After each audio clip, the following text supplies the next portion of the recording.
Hello guys, you see probably the spinning head of Franz Kafka. I will show you my head right now. Hi Wayne, hi everyone, and hello, here I am. Before we start our today's night journey, please let's check our quality of the picture, of the sound, and we will have the amazing tour, I hope, today. Hello everyone, hello. You see, there's the incredible background. It's the spinning head of Franz Kafka, and today it's illuminated. So last year was when I was streaming from here.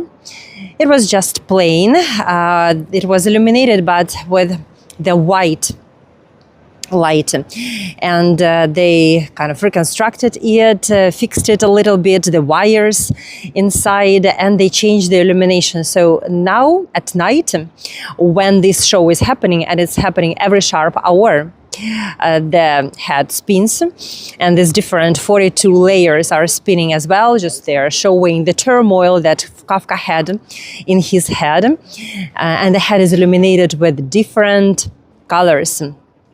Hello everyone, thank you so much for all your kind comments. Yes, we haven't seen each other for a while. It's been cold in Prague and a little bit gloomy. And even now it's cold, and for tomorrow they promise us, they predict us the heavy snowfalls.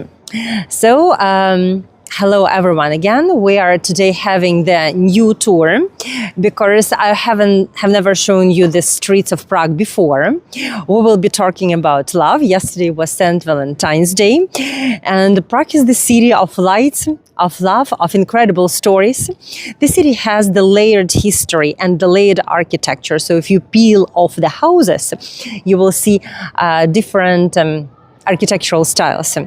And the same comes for the people who lived here. They were changing the city with their personalities, and I'm going today to tell you the most incredible stories, love stories that happened here. And I'm so excited that you are here with me today. So we are going to explore medieval streets. I have told you before that when you turn into the streets, into the Prague's corners, they are usually very quiet, narrow, and there are less tourists. But the most amazing thing that you can really imagine the medieval layout of the city. The city was never demolished or ruined by World War II, and this is the reason why Prague is so unique, because you can see this medieval layout of the real medieval old city. And we will explore these streets. We will see the beautiful lamps, Prague lamps, famous lanterns, and listen to these romantic stories. If you want to support me, there are links on PayPal and Buy Me a Coffee. They are in the description to this tour, and they are also mentioned in the description of all of my videos. No snow in Manchester. It's almost warm here in Oklahoma. Guys, I'm so happy to see your comments. Please write me about your weather. How are you? Are you waiting for the spring? I am waiting for the spring here. Let me show you the spinning head of Franz Kafka. We will talk about Franz Kafka and his 4 love stories, 4 women that shaped his literature genius. And that is why I picked up this point as the starting point of our today's tour. So I'm flipping the camera, and let me show you Franz Kafka. So today we are going to explore the medieval streets and the hidden corners where the Prague love lives. Can you see how beautiful the head is? So we will talk about romances of Franz Kafka and his letters that he wrote to Felicia. He loved to write letters, and he wrote thousands of them. I will tell you this story in details a little bit later, but while we will be walking, just keep in mind this spinning head of Franz Kafka, because we will be talking about him a little bit later, about his dramatic obsessions and about his 4 women that played the great role in his life. Can you imagine? Franz Kafka was writing very long letters. One letter could be about 30 to 40 pages, and he was writing these letters to his lady. Her name was Felicia, every single day after work. Would you read this letter? Please let me know in the comments. 30 pages each. Now this famous book is called as Letters to Felicia. But back then, I think it was incredible.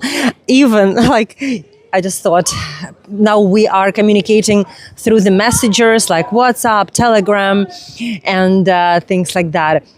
Can you imagine texting the message that is 30 pages long? Probably this server would have crashed if Franz Kafka had written his letters to Felicia on WhatsApp. Okay, let's begin the stories. Let's begin the walk. Enjoy Franz Kafka's spinning head. So here we are. So what stories are you going to hear today? I will tell you about Ferdinand I and Anna of Bohemia and Hungary. They were the royal couple, and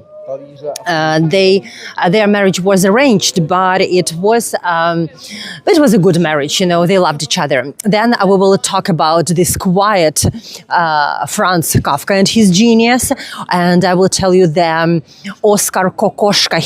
He belongs to the trio, to 3 the most incredible impressionists, and his 2 women and his heartbreaks. And I will tell you also absolutely human love story of Václav Havel, the first president, the person who was very courageous and changed the history of this country. So we are diving under the night sky of Prague, and we're talking about personal stories, about the stories that make this city alive and just shining from passion and love. Don't expect today incredible architectural masterpieces. Today I'm showing you the real Prague as it is, like the really very narrow medieval streets. It's immersive walk with love stories. So the city will speak to you. The city will tell you the love stories, because when you see this kind of narrow streets and the lights, I think that the Prague really shines because of love and because of the people who lived here. Some people are shining because of the lights, like Paris, for example, but Prague is the city of lights and the city of stars because it shines with the lamps and these love stories. Sometimes these stories are beautiful, sometimes they are dangerous, but all of them were real and alive. So let's begin our journey. I hope you have already enjoyed the spinning head of Franz Kafka. It's incredible, just incredible, mesmerizing view during the day, and during the night, it's even more beautiful.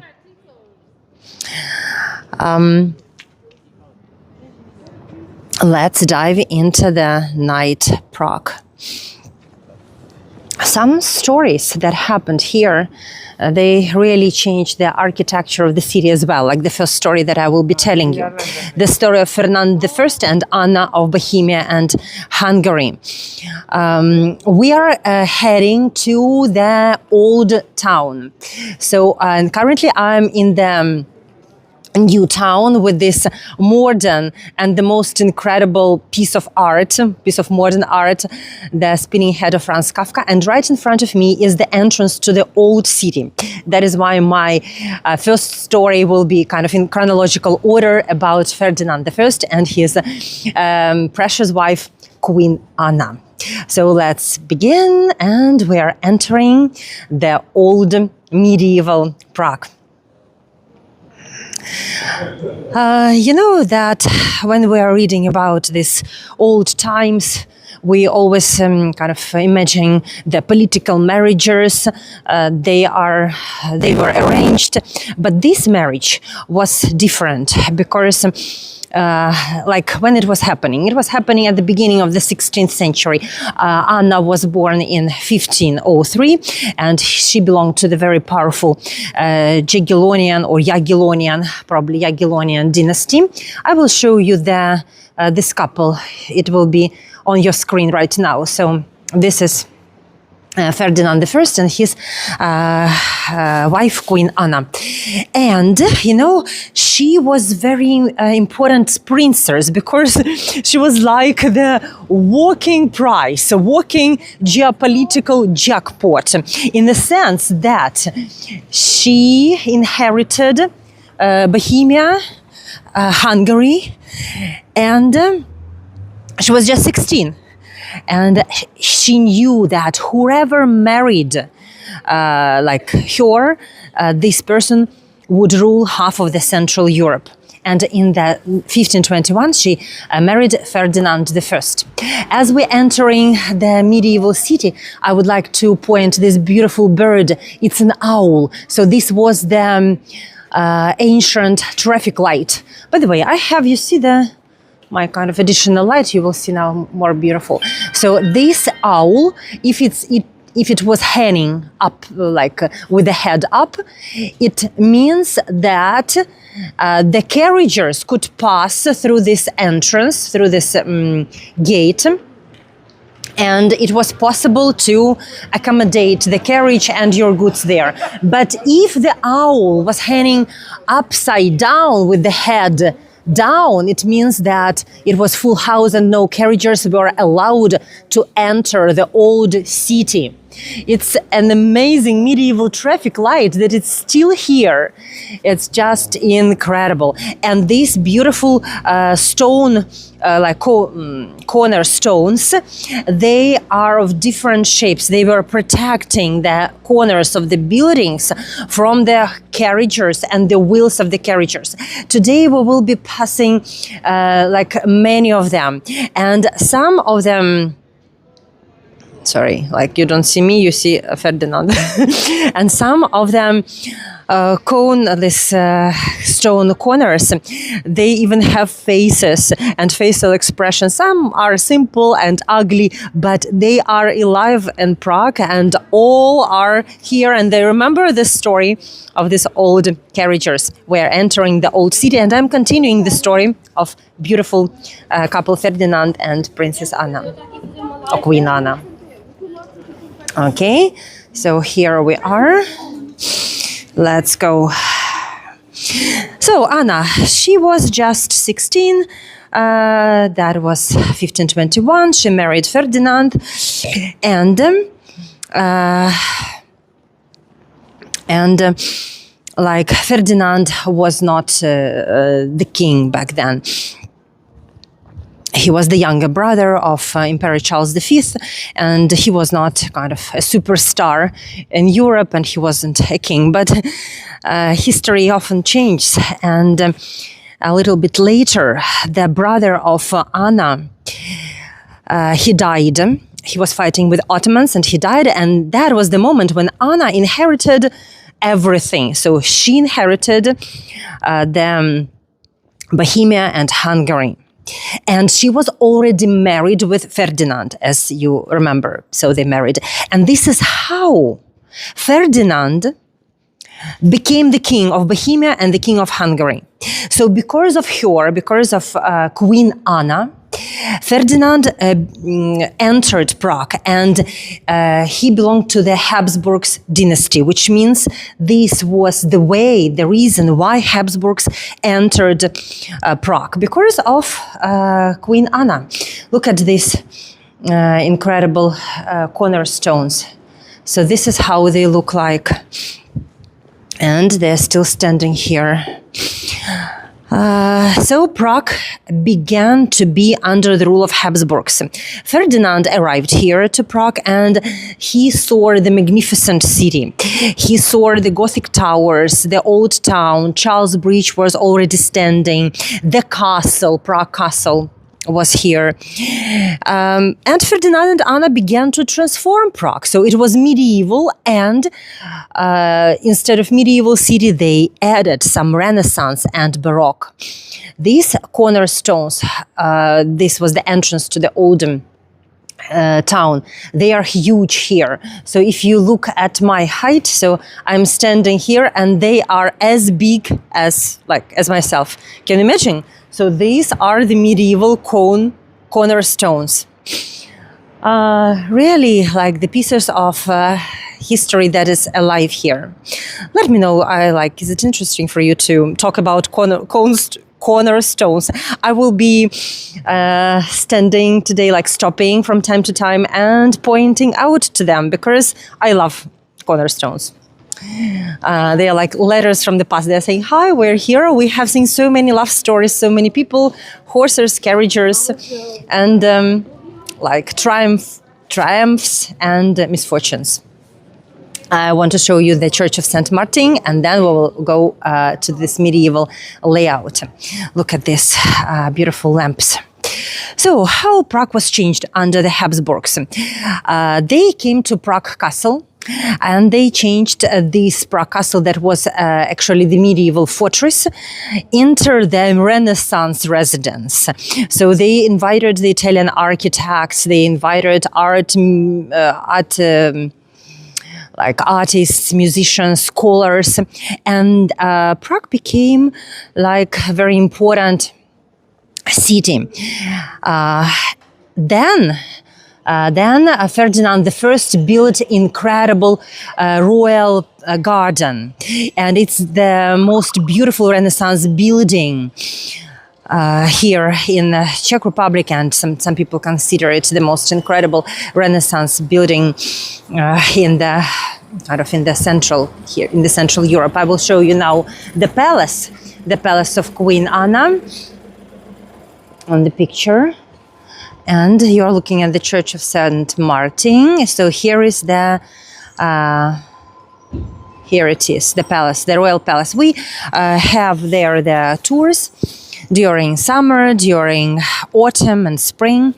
So he commissioned the building of this Renaissance palace for his wife in 1538.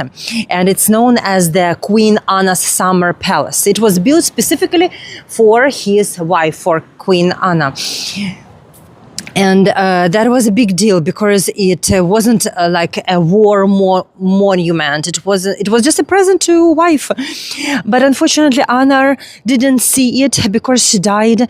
She gave birth to the 15th child, to their 15th child. I will repeat that: 15 kids, 15. So that is why she never saw the palace finished. One more picture of the palace. Please let me know if you remember. I was having the tour there in autumn and in summer. So she was only 44. And the palace was completed later. Ferdinand was building the palace even though his wife died. So he kept building the palace. But poor Anna never saw it. But now you can see it. It looks like the Noah's Ark. And it's very beautiful in Italian style, and Italian designers were making the layout of the royal garden and the palace itself.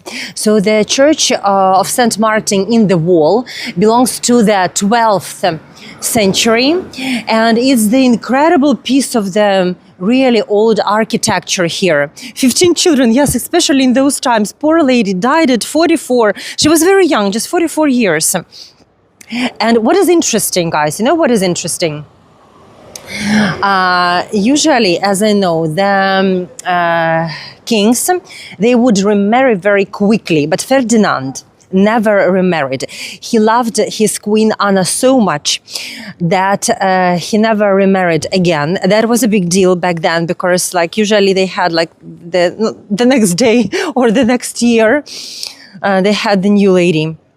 No, Ferdinand stayed alone, and while she was alive, they were taking care about their kids by themselves. Okay, let's explore more. I'm taking, and they are married. They are buried in St. Vitus Cathedral in a beautiful marble kind of sarcophagus. Now I'm going to show it to you. So it's very important that Ferdinand is not buried in Vienna. They are buried here. So this is the sarcophagus that you will see in St. Vitus Cathedral. Look at the houses. So these are real medieval houses with frescoes, with them incredibly beautiful doors, the elements and the houses. So let's be honest that many marriages back then, they were just political deals that were arranged somehow. But there was the emotional warmth between Ferdinand I and Queen Anna, and they were genuinely in love, and they were caring for each other. She was a very good queen, by the way. She was well educated. She was involved in the court life, and she supported arts, promoted education. She loved Czech nobility and loved all this parties and love to connect, like to have this, maintain the connection with the Czech nobility. And Ferdinand relied on her, so she was not just the decoration. She was a real queen and the partner. And don't forget about 15 children. Look at the beautiful passages and the light. You see the light, the lamp. The lamps are the symbol for me of Prague. I love the shadows. I love this romance and these beautiful corners. So if you are coming to Europe and you will always hear the name of Habsburg's rulers. It started here in Prague with this marriage. With the marriage of Ferdinand and Queen Anna. Let me close my light, like I turn off the light. Let me show you how the pubs look like. You see, I'm afraid to lose the connection, so I will not go inside. But from here, you can see that people are enjoying their meals, and this is the famous restaurant at like Soldier's Wake. Here is the Soldier's Wake, the soldier of the First World War, and we are moving forward. At that time, the time of Ferdinand I and Queen Anna, this was like the turbulent time for Prague, because the Ottoman Empire was expanding. They wanted to fight. There were wars. Of course, there was kind of negotiations, and Anna focused on the family, on the court. Ferdinand was managing this kind of military things, and Prague became a strategic center in Europe because it was the first city to protect the rest of the Europe from the Ottomans. So they were kind of the resistance center against this Ottoman expansion. So it's not just about the elegance, but about the wars and about the anxiety of those times. When I'm walking in these old streets, and especially in Prague Castle, I always imagine that time when Ferdinand and Anna, that was 16th century, lived, because he really ordered a magnificent tomb for her in this St. Vitus Cathedral and ordered to bury himself there with white marble, with Renaissance elegance, and it's very quiet. Tourists always stand there and watch. I remember how they're watching, because it's a really beautiful tomb. And from the medieval kind of a Gothic capital, Prague turned into the beautiful Renaissance city. I would love to show you this incredible streets, because there are a lot of them. We cannot explore all of this maze of the streets. So this one street, we will dive into another one. But I would like you to know that Prague was built randomly. So here, why there is such a strange layout? Because if you had money, you could really build a house here. And some houses you see have even this stones, very beautiful. The city changed a little bit in the 16th century. So it was Gothic, but then there were Renaissance influences, and Prague wasn't frozen, like it wasn't frozen in that Gothic stage, and it became layered with the Baroque and Renaissance. And now it's the city of stars with a lot of beautiful architectural strokes, architectural kind of styles. So let's go and explore this fabric of the beautiful city. I love to tell love stories. They are dramatic. Sometimes they are exaggerated because when you are telling love stories, you may exaggerate something. So it's another medieval street, but I will not take you here because it's a little bit touristy. Today I promised you to show you Prague without tourists, and we will talk about the love and partnerships. You see, now people use these cornerstones to put the gloves here. Like if you lost the glove, now this cornerstones, it's not about horses anymore, but just to find your things. And let me show you something. Look at this cornerstone. It has the face. It has the face, I think, of a lion or some creature, because definitely I can see here eyes and nostrils and some kind of ears. So this is how some of their cornerstones look like. The things that protected the old buildings from the horses. And to finish the story about Ferdinand, there is Sigmund Freud. You cannot hear. Oh, you see him. So here he is in the sky. Sigmund Freud hanging from the sky. So to finish the story about Ferdinand, he ruled like quite long after Anna's death. He became the Holy Roman Emperor, and he lived, I think, for 80 years, or like, I don't remember when he died, but he lived a long life after she died. And we're diving into another chapter. Look at these incredible restaurants and pubs.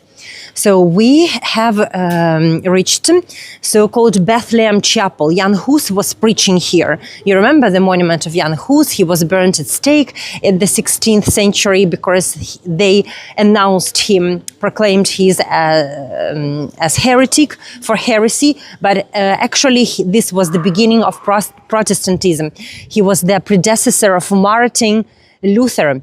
In the sky was Sigmund Freud. So there is the monument, we can say, figure of Sigmund Freud hanging from the rooftop of the building. It's clearly seen during the day, but at night it's just hanging. Some people think that it's just the man hanging from the building, and there were cases when they called up the emergency services. Let me show you the ivy wall of close to the Bethlehem Chapel. Can you imagine? 16th century, Jan Hus preaching here. Love the truth. Let other people have their truth, and the truth will prevail. This is my favorite quote of Jan Hus. I was missing you so much. You were missing me. Let me know in the comments. I'm very excited to have this tour. So you can see this beautiful, beautiful medieval architecture, so simple. During the like warm months, of course it is green. Of course it's green, but now it's also beautiful. So let's talk about another great love story of Prague, about Franz Kafka and his women. Franz Kafka and his women. So when you're thinking about Franz Kafka, what do you think?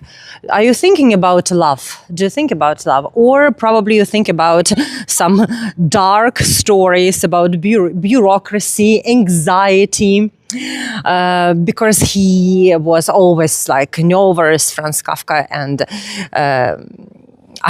when I'm speaking about Franz Kafka, I'm imagining some kind of a man trapped in the dark room. I don't know, sitting and just creating something weird. I don't imagine love stories when I'm talking about Franz Kafka, but Kafka's life was really full of women, really more than women. And these women, they challenged him, they inspired him, they sometimes terrified him because he was arranging the marriage. He was he wanted to marry a couple of times, but he was also always canceling it. That was the paradox of his life. But before telling about each of the women, I wanted just to point out how beautiful this corner of Prague is. Look, with the architecture, with the houses, they are a little bit of kind of different shades. Greenish, yellowish, these beautiful lanterns, the flowers that are hanging. Right now it's minus. So now it's freezing, guys. Tomorrow will be snowfall. Now it's freezing. And it's incredibly beautiful. It's incredibly beautiful. Absolutely magnificent. I love this corner. It reminds me about Italy. It's Italian restaurant. Yes, exactly, Claire. He was always misunderstood, depressed while he was living, but he was writing very intensive, like emotional stories.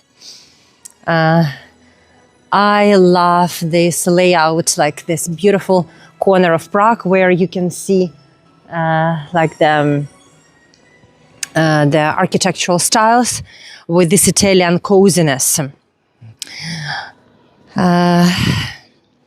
So Franz Kafka wrote sad stories, like emotionally, like it's difficult to read him, and he was always running away from the marriage. He had 4 women in his life, and these women really shaped his personality, his heart, and of course influenced the writing. They were very different. Like the first one was Felicia Bauer, and this was the engagement that really collapsed twice. Yes, exactly, Wayne. He was just 40. He died very early from tuberculosis. So let me show you his first love, Felicia Bauer and Franz Kafka. Franz Kafka and Felicia Bauer. Here they are. You will have this picture in the corner. So the story started in 1912, of course, here in Prague. They were walking in these beautiful streets, enjoying these lights. He was 29. Kafka was very young, and she came from Berlin. She was working at the company that was selling this kind of dictating machines, and she was very modern lady, independent lady. So Kafka didn't love her at first. She called her bony and empty. So these are the words that described that how Kafka described his his first lady, Felicia Bauer, bony and empty, not very romantic. But then he fell in love and probably even had some kind of obsession with her. I wanted to show you the incredible pub. So as we have explored with you the courtyard of Bethlehem Chapel, here is the beautiful pub, and the walls of this pub are decorated by the beautiful wooden panels. Let me show it to you. I wanted to go inside, and if I lose connection, please let me know if I lose it. But I just wanted to show you how beautiful the pubs are in Prague here. So if we enter, you will see here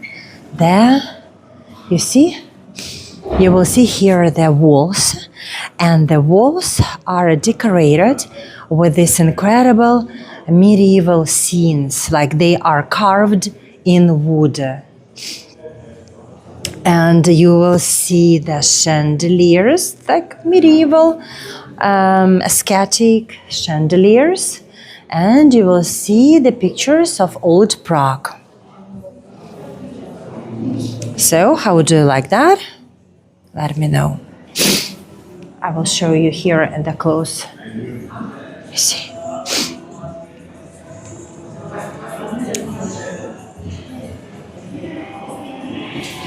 Wait, stop the movie. Stop the movie, please. I can't stop the movie, it's just a stream. No, because I disagree that you made this movie. It's not a movie. Don't be offended, it's not a movie. Put it on the internet now. Okay, I will blur it later, but I will not put it. It's okay. Don't worry. It's okay. No, you cannot do this. Going in the I didn't show you. I didn't show you. So we're entering out, and let's dive into the really medieval streets. So, 1912, Prague, Kafka meets Felicia Bauer. And he wrote that he fell in love. And his relationship unfolded, actually not in person, but unfolded in in the medieval Prague, unfolded in letters. So, every day he would come from home, and he would write the letters to Felicia. He wrote hundreds of letters. And in those letters, he was not asking much about Felicia, but he was writing about himself, about his emotions, about what he feels, how he was hesitant, like he was thinking, am I capable of marriage, or I'm not capable? Could we coexist or not? Or probably marriage will ruin my life. So he was writing like about 30 pages. Can you imagine that? One letter could be like 30 pages long. I will also turn on the light, because here is another friend. It's a funny tour, you know. What is it? So I hope now you will all write to me that this is the cornerstone.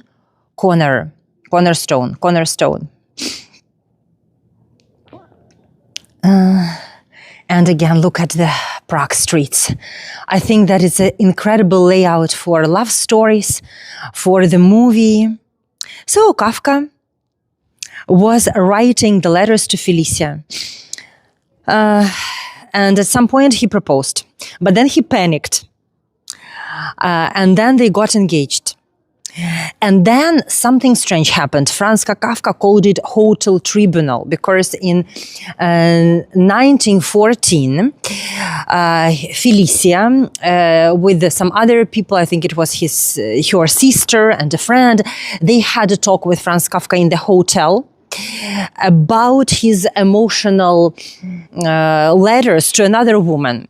And Kafka described that talk as a trial for him. So he didn't love that talk. And unfortunately, this engagement didn't happen. It collapsed. And it is not the end of the story, because they engaged again in 1917. And they broke off again. He broke it off again, like this engagement. So then he later was diagnosed with tuberculosis, and he understood that this disease would slowly take away his life.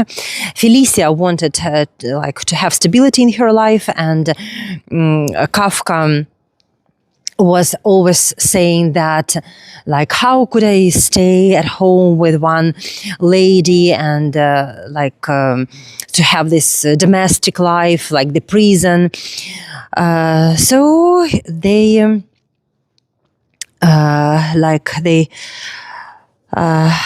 they didn't stay together, and eventually Felicia married some other man, and she lived a long life. And then she took her letters with her when the Nazis came here, and she fled. He could escape Nazi Germany, and she took those letters, and now it's kind of the literally history, and it's called the Letters to Felicia. How do you love the streets? So you can now imagine how beautiful the streets of Prague are at night. You know, a few days ago I was here. You can believe me. It was a night about 2 a.m. And after the rain, all these cobblestones were shining like mirrors, like small pieces of mirrors. I wanted to show you today these medieval, quiet corners where you can really get lost, and this will be one of the best experiences in your life. Believe me, come to Prague and explore it at night, approximately at 2 a.m. after rain. Okay, let's go.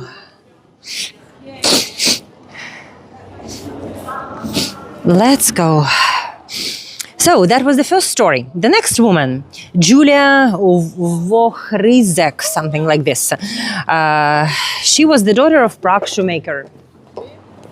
We are diving into another medieval street.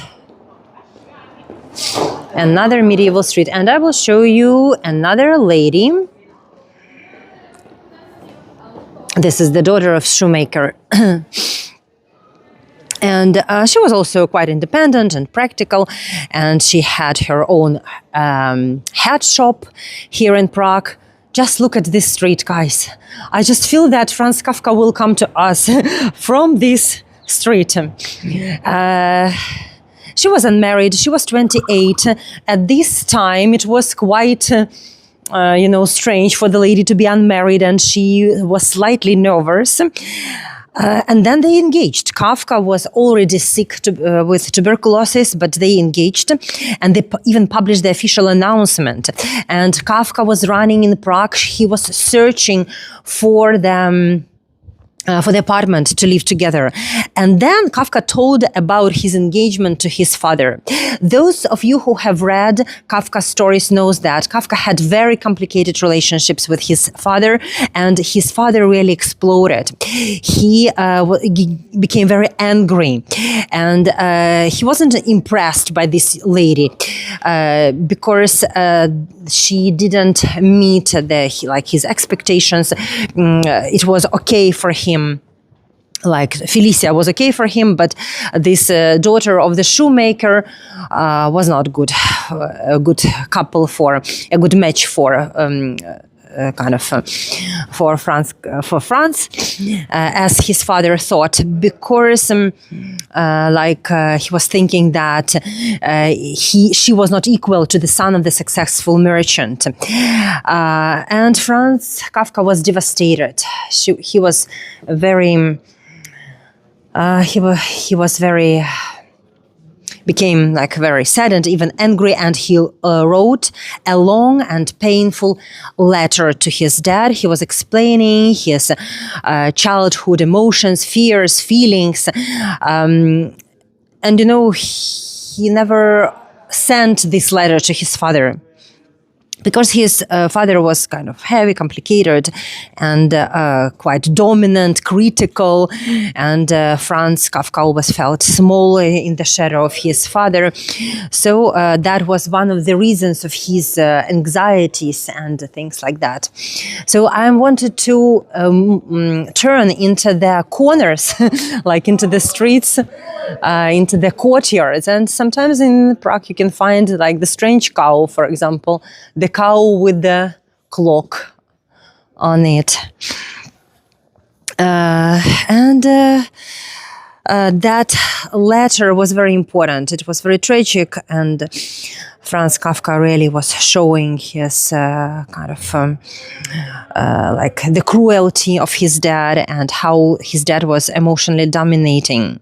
The father never read that letter, and Julie, the lady that you see now on the screen, unfortunately, she died during the Holocaust. It was kind of, the turn of the history. The lady, the woman who wanted to marry one of the most famous writers, she died in concentration camp. So that was the end of that story. So let me show you the third love of Franz Kafka, Milena Jesenska. She called her my flame. When Felicia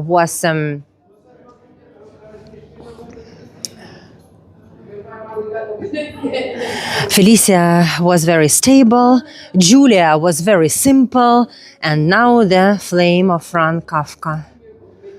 The third love. Let me show you. Here she is. So I just, instead of the picture I made, my fingers are frozen and the telephone doesn't react properly. But you can see a small picture. Okay, I just cannot enlarge it because the fingers are frozen and it doesn't respond. Like the picture is not becoming bigger. Milena Jesenska. She was the journalist. She was the translator. She was the person who translated Kafka's books from German into Czech language, and she was married, by the way, but her marriage was, kind of full of chaos and not very stable emotionally. They met in Vienna, and Kafka fell in love. So look at these interesting pieces of art that we can find in the courtyards. So she was married, and Franz Kafka was sick back then. He was sick with tuberculosis. He knew about that. They were writing passionate letters to each other, and she also died in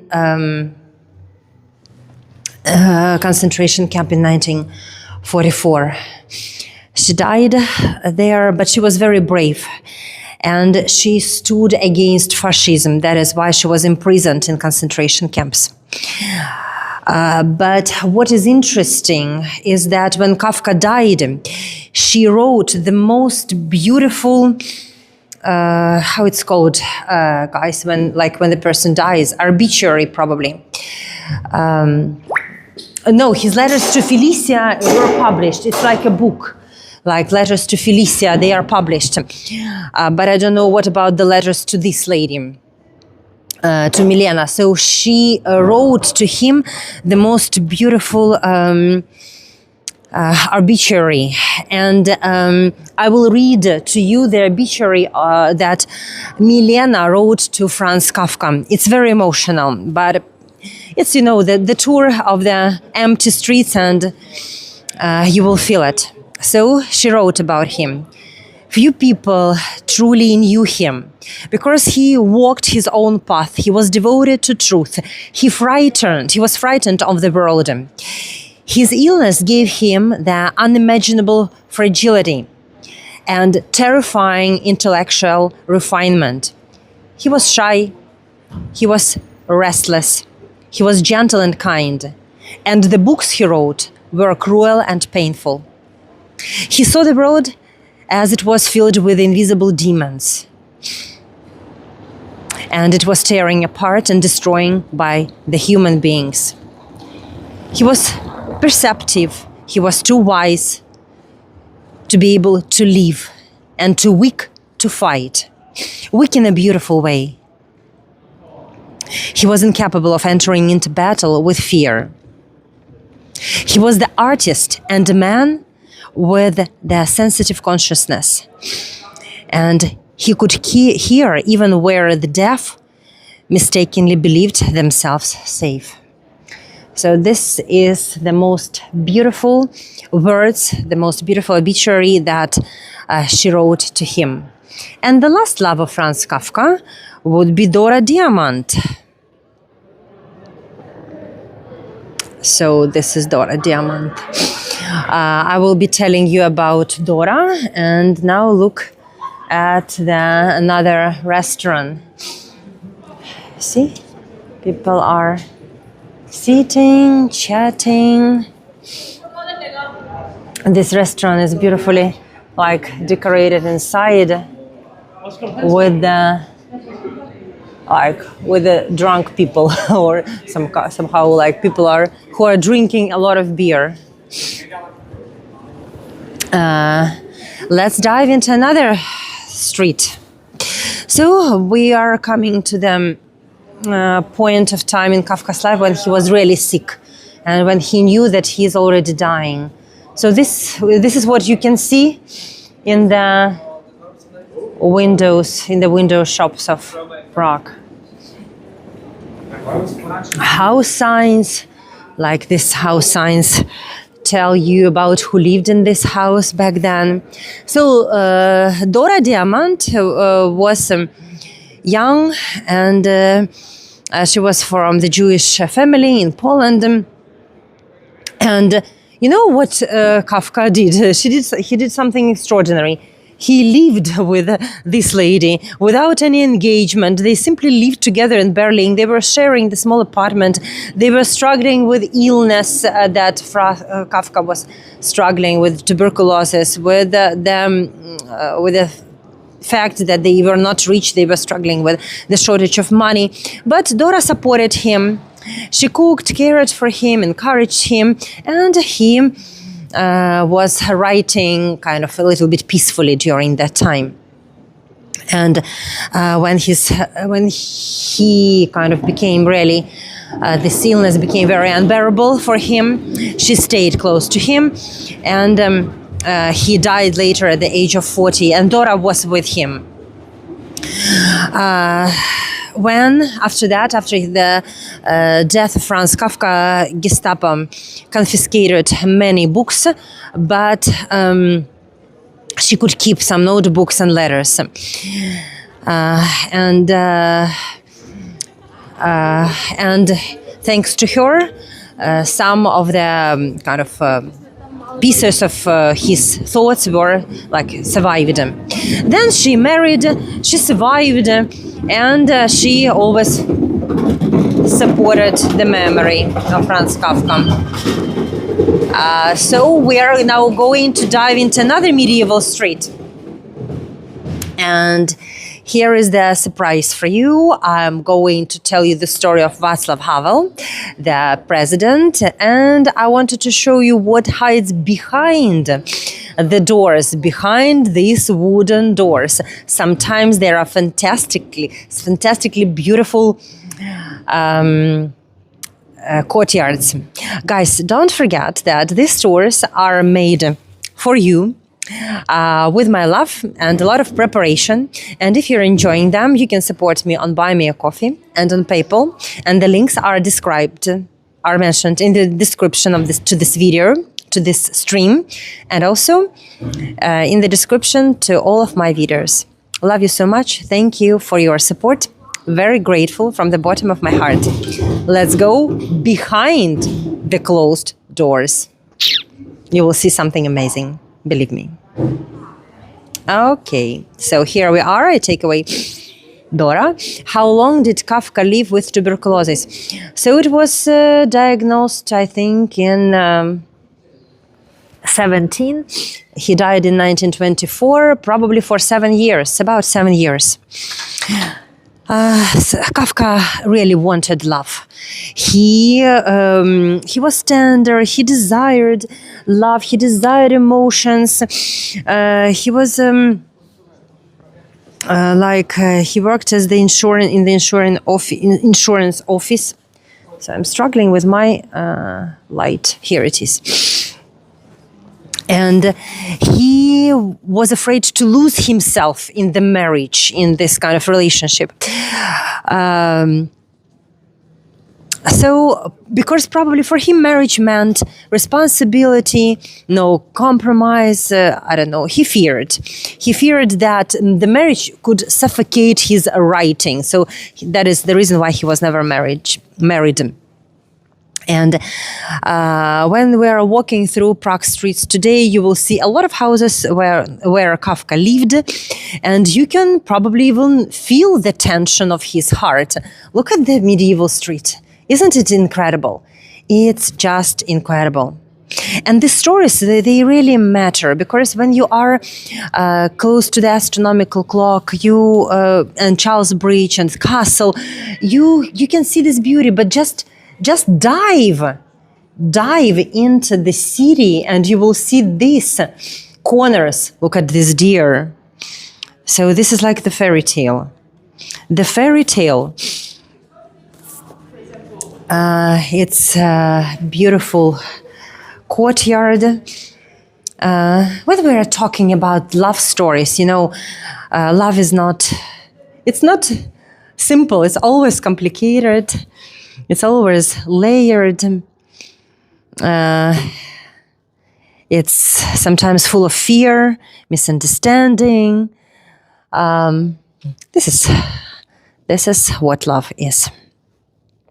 But Kafka loved his women. He loved them passionately, imperfectly. And this is why his books feel so kind of alive. So Prague is the city of stars. The stars, the love and philosophy probably, and these stars are now shining. Can you see the lights? Can you see the lights? Even the tree has these lights and stars. I love to call Prague the city of stars because it's beautifully illuminated, and that's like the love could be the star itself. The love is shining through Prague, and these stories are unfolding very quietly. You can notice them in the letters, in the buildings, in the gardens, in the palaces. These are all love stories. And Kafka is a part of Prague's history because he was a man who was always afraid of marriage, but never stopped looking for connection and women. These are, what is, I don't know, like probably it looks like the Queen Elizabeth. Let me show you. Oh, so I have light, and you can see here the incredible statue here and the beautiful view of this beautiful courtyard. It's the cafe, restaurant and hotel here. And the next story will be about the dramatic obsession of the expressionist, the genius Oskar Kokoschka. He was really a wild talent. He was the wild talent of the early 20th century, and he was one of the third many famous impressionists. So, before telling you about this genius, I wanted to show you the beautiful chandelier. I love the lobbies of some of Prague hotels, and this one has incredible chandelier. one of my favorite ones. So let me go inside and show you a little bit of it. It's just a beautiful entrance. All you need is love, yes.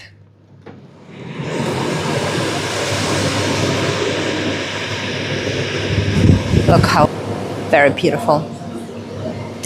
Let's go out to the courtyard. Okay, the story of Kokoschka. Have you ever heard about Oskar Kokoschka? You know, before that tour, before preparing to this tour, I've never heard about him. So here he is, and he is famous women. He had two women. One was older than Kokoschka, and he wrote her portraits, I could say every day, like quite often. And the other was younger, and he almost never wrote her portraits. So the first one, or the first lady's name was Alma Mahler. And she was the lady who was attracting the geniuses of that world, composers and artists. So she loved to hang out with them, people who were artists, and she was the widow of the composer Gustav Mahler. That was the beginning of the 20th century in Prague, and there was the era of modernism. The empire cracked, Habsburg's empire cracked in 1918, and the artists were rebellious. They were rebellion against the traditions, about the old way of thinking, and there was the Impressionism. Yes, and Impressionism was about emotions, about exposed nerves, and Kafka together with the Kokoschka just perfectly fit into this scene. So these are two women, like the woman, the lady with the long hair is his first love. And the lady with the kind of short hair and the crossed hands is his second love. So let me show you more of his works of art. So this is Kokoschka and his first lady. He was 26 and she was much older, she was confident, and she had a lot of brilliant men around her. And that story was like a wild story because Kokoschka had like kind of great passion. He spent with her just 3 years, and she influenced everything. She influenced his kind of artistic career. And he painted her again and again, and he was writing for her. He was dreaming about the children with her. So he was emotionally very demanding, and at the end, she decided to not to stay with him. But he wrote his most famous picture. It's called The Bride of the Wind. The Bride of the Wind. Guys, I cannot, with my frozen fingers, I cannot enlarge. I'm enlarging the whole layout. Okay, you will see. The Bride of the Wind. There are two figures. They are wrapped in the swirling colors. It's the picture about the turbulence, motion, about chaos, and he painted himself and his lover Alma.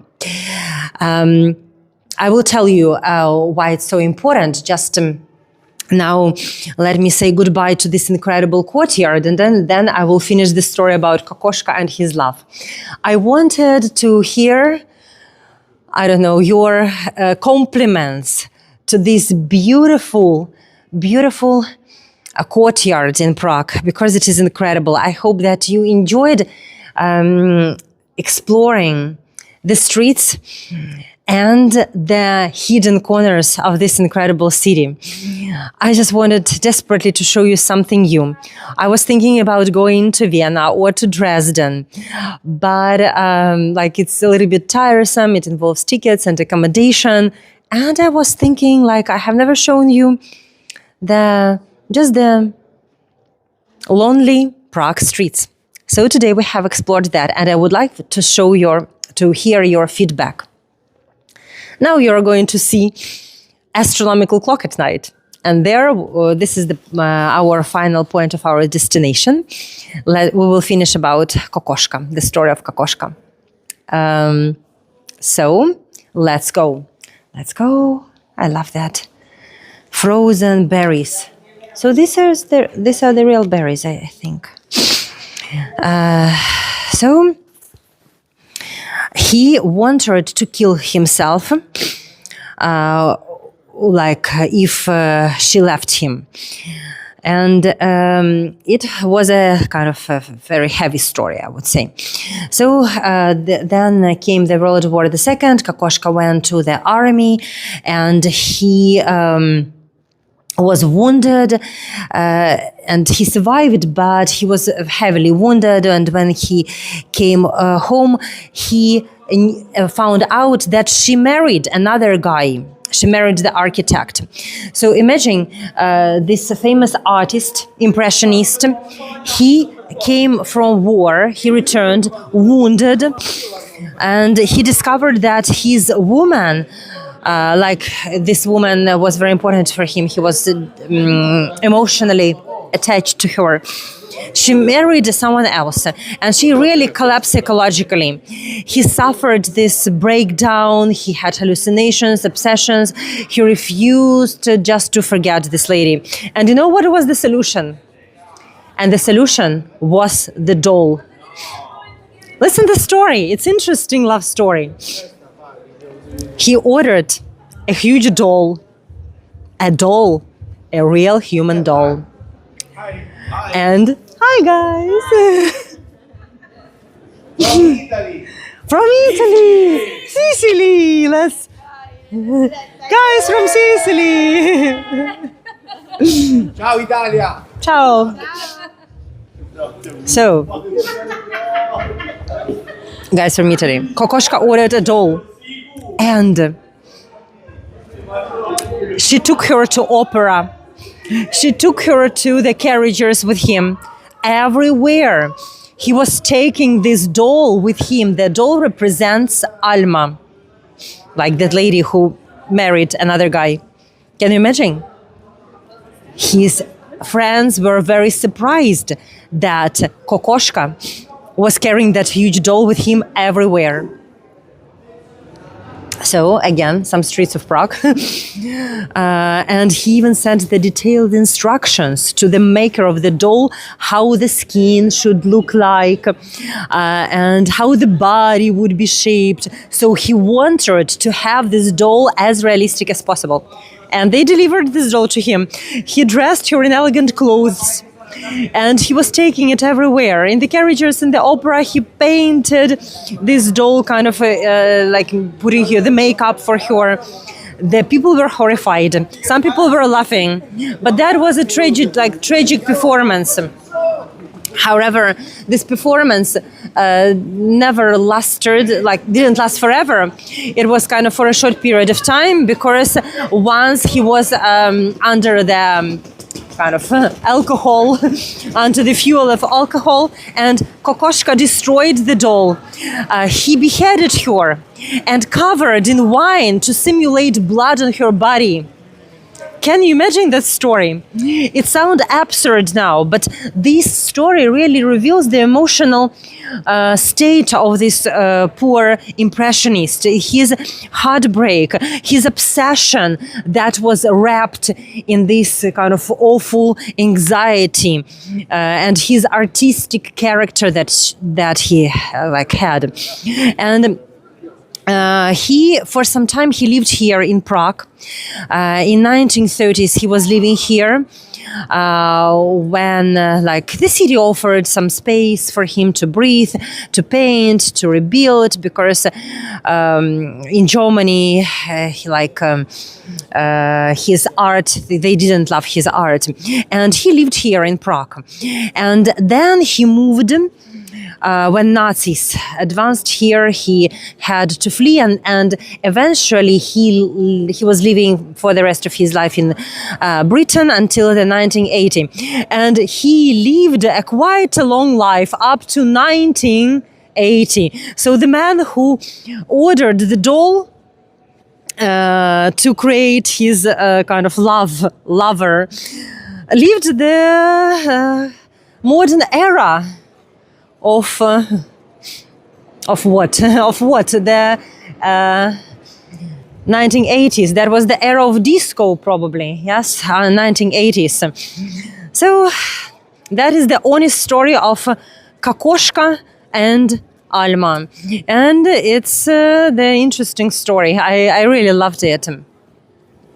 So more medieval streets, more medieval loneliness.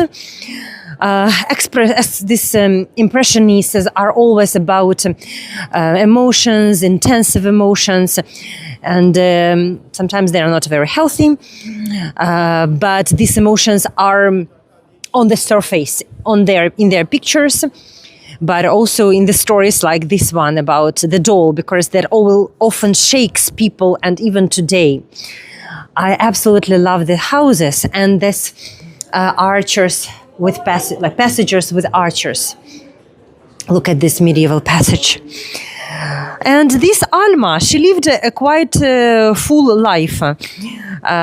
She didn't stay with Kokoshka, and she married another guy. And she just has chosen her own path.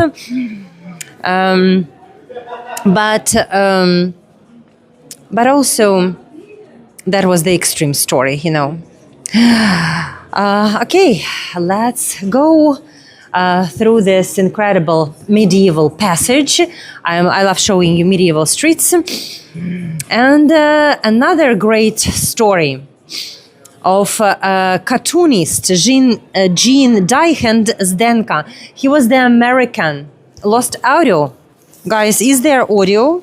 My mic shows that it's working.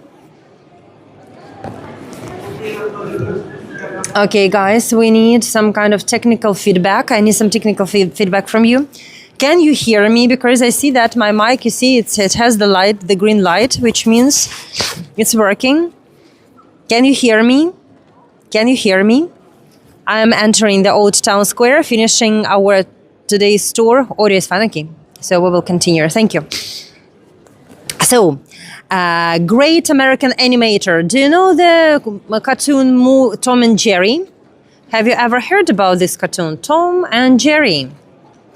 Tom and Jerry. Now I will tell you about the guy who created this cartoon, because this is the great love story, and it began here in the business trip. So in 1959, the American animator, his name was Jean Dyche, he came to Prague for the business trip and stayed here for 16 years, not for 10 days as he planned. And the reason for that was the love story and the lady whose name was Zdenka. Let me show you just right. So right here, you see the astronomical clock, and this is the place where they were married. So Jean, he was the genius of American animation world. She was already respected. He was successful. He worked in New York, and in 1959 he came to Prague, which was behind the Iron Curtain. It was gray. It was gray city. It was controlled by the Communist Party. It's not like glamorous as it is now. It's not as beautiful and incredible and bright with these, you see, colorful houses. It was gray city. And he stayed here because of the Zdenka. She was a production manager also at the cartoon studio or the film studio. And they fell in love, but she didn't want to go to America with him, and she insisted, and he stayed. It sounds like a strange, layout for the movie, because he was from the free world and he stayed to live in Prague. He also worked on Popeye. And he continued to collaborate with American studios even from behind the Iron Curtain. And that was impossible because there was kind of very basic equipment. The political, like the people were very suspicious about him here because he was American. They were thinking that he could be a spy. His phone was always bugged. He couldn't live the normal daily life sometimes. His apartment was kind of on track. They were following his apartment. So there was no privacy. So he was married. You see, there's kind of the astronomical clock behind them. And he lived here quite a long life, up to the end of his life. He died, I think, in his 90s. He lived for more than 60 years. And this is how they looked later in their life. So he stayed because of his love, and they married here in 1964. They were all like both of them were already divorced, and they shared their life quite carefully here and step by step building their life in Prague. They lived close to Charles Bridge on Mostecka Street, very close to Charles Bridge, just at the entrance of Charles Bridge. But of course, in Czechoslovakia, it was hard to breathe back then, I mean, politically. And in 1968, you remember this Prague Spring happened when Soviet tanks came to Prague and they crashed Prague Spring. That was the moment when a lot of expats, a lot of people left Prague, but they stayed. They stayed and lived through all of this. It's a wonderful love story, very inspiring, and I love my tour today. I also had the story of Václav Havel. Very shortly, I will show you his two wives. The idea is that this incredibly important figure for the history of Czech Republic, just as a person, he had one wife who lived with him for a long period of time, and the other lived just for a few years. So this is the first. No, this is the second actually. This is the first wife of Václav Havel, and they had the kind of happy marriage. People loved her, and she died, and then he remarried again just after 1 year after the death of the first wife, and the other lady was there was another first lady for Czech Republic, and it was a little bit challenging for her because people loved the first wife, Olga, and didn't like it. It took some time for her to build, I don't know, confidence and to make people love her. So these were the love stories that I wanted to share with you today. So we are here at the incredible Old Town Square without thousands of tourists. Teen church is in front of you. Astronomical clock created in 1410 are still here. And I'm absolutely satisfied by my today's work and the tour. You see, at night, people are like, Prague is a very clean city. At night, they are cleaning the cobblestones, washing them, swiping them, or wiping, swiping. Astronomical clock, illuminated, and it's so freezing, guys. Thank you so much for joining me today. Thank you for all your smiles, emotions, genuine feedback. For me, Old Town Square exists before 8, like when the tourists are not here yet, and after, in this case, after 10, but during the summer hours after 11. Now it's freezing, like the temperature is dropping. I feel that. I hope that tomorrow will be a heavy snowfall, and I will make you a video about the snow. So spring is coming, even though there will be the last kind of winter stroke here. I hope that spring will come and I will start to have more tours.